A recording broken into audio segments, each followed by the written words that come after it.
Michael McManus asks, Emily Blunt's comments. As someone with a British mother, what do you think of what Emily Blunt said about regretting her citizenship? Emily Blunt, British actress, recently got her American citizenship. She said she saw the Republican debate and she was so shocked by what she saw that it made her regret her decision to become an American citizen. That is precisely, exactly, and completely identical to Emily Blunt walking onto a movie set with a copy of War and Peace under one arm and wearing a pair of glasses that didn't have a prescription in them. It's no different than that. It's the exact same thing. It's somebody who's very shallow and very stupid, trying to sound deep and trying to sound moral, and it's somebody who doesn't think about anything. She knows that her colleagues would appreciate the fact that she's just so embarrassed by these anti-immigrant Republicans and their repulsive, disgusting philosophy.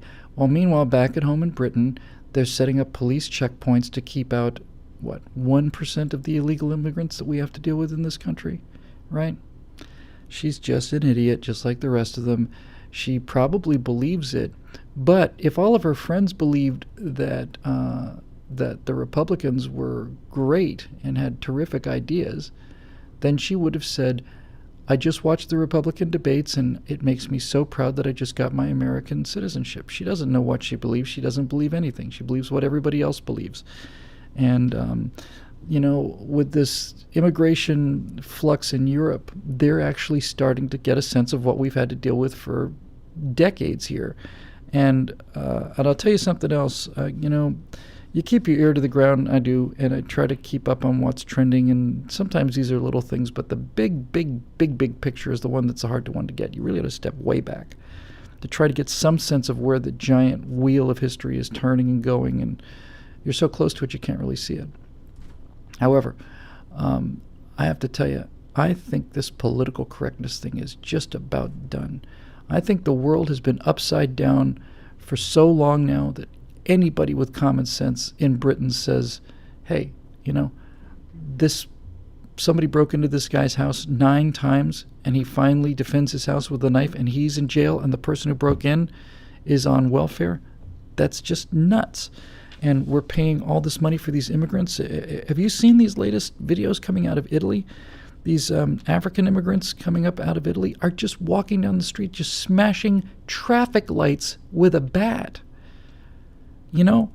But all cultures are equal and all religions are equal, and it's a religion of peace, and people have been confronted with the evidence of their own eyes for so long now. This explains Donald Trump, right? It's like everybody knows this isn't true. These people, these Muslims, have been at war with the world since there's been Islam.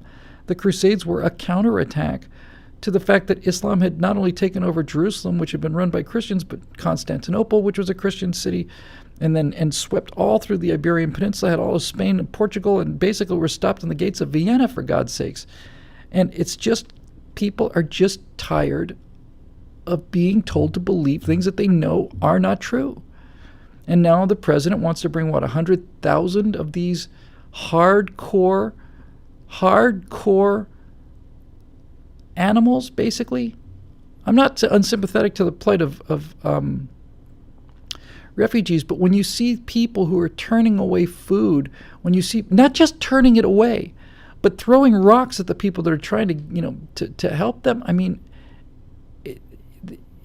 it's just nuts, and they're not shy about it. They're not coming here crying with gratitude, holding their babies up and kissing the Arc de Triomphe or the Brandenburg Gate or anything. They're just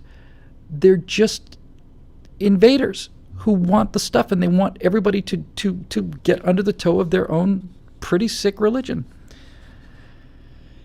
And all I have to say is these savages and the people that back them and ISIS and all the rest, they think that the West is Europe. They think that the West is Europe, and specifically, they think that the West are the European elites. It's not. There's some tough cases out there in Britain and France and Scandinavia, some real people out there, and over here, they are not, I know what they think we are, but they don't know what 100 million armed conservatives they don't understand. They don't have a clue. And we know they don't have a clue because when they do things like try to shoot up trains in France, everybody runs for cover. And famous French actors cut their hands trying to ring the alarm on the train. And this, I forget what his name is, but this famous French actor was on that car where this guy was shooting it up when these 3 U.S. Citizens went after that guy. And he said, we were all going to die there, and we all knew it. We just knew we were going to die. It was just a question of where in the train we were going to die. It was like 550 people on that train. And this guy had an AK-47 and all these magazines and handgun and box cutters. And he just said, well, we're all going to die. And he went to hit the alarm on the train. And while he was doing that, 3 American kids who were just visiting the country, just a reservist, I guess, an Air Force guy and a friend, they just say, yeah, I don't think so, not today. They went down the aisle and took him out, took him out. Saved their own lives, saved the lives of all those people. There's a difference between us and them. And if you can't see it, then you don't have to look any further than that incident. If you have a train full of Europeans and a guy starts shooting and everybody ducks under cover and the only 3 Americans on the train are the only 3 people on that cart that go running after this guy and take him down, then we're different. And when I say different, I mean better.